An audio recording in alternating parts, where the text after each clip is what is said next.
In today's video, I'm going to teach you how to create a ledger in Zoho Books. First, we need to start by heading over to the dashboard of Zoho Books.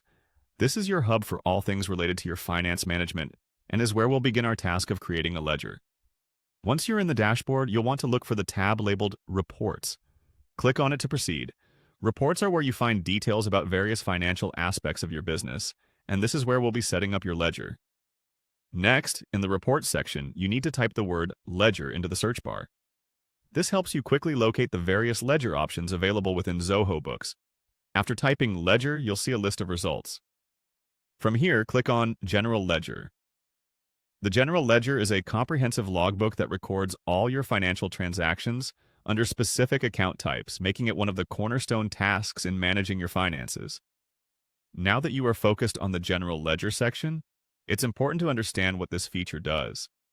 Essentially, a general ledger records all transactions and gives a detailed insight into your finance health. It's the heartbeat of your accounting system and plays a critical role in successfully managing your business's finances. Moving on, you should now click on Customize Report Columns. This is where you get to decide what information is most important to include in your general ledger. You are given a range of options and can select specific columns that you want to view. Choose from the available columns, the ones that fit your needs best. After selecting your columns, hit the Add button to include them in your report. With your columns selected, go ahead and click on Apply.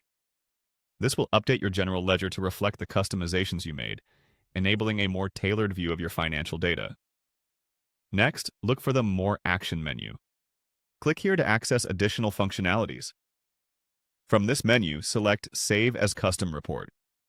This option allows you to save your customized ledger view for future use, meaning you won't have to repeat the setup process every time.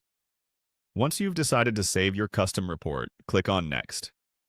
You'll be asked this 3 times as you proceed through the saving process. It helps to ensure that your setup is exactly how you want it before saving. Proceed to type in the name of your report. This should be something that clearly reflects the content or purpose of the report for easy identification later on. Finally, choose Save Custom Report. Now your customized general ledger is saved and can be accessed with ease whenever you need it. And that's it! You've successfully created a ledger in Zoho Books. This functionality allows for comprehensive and easy management of your financial transactions, keeping your accounting tasks streamlined and efficient.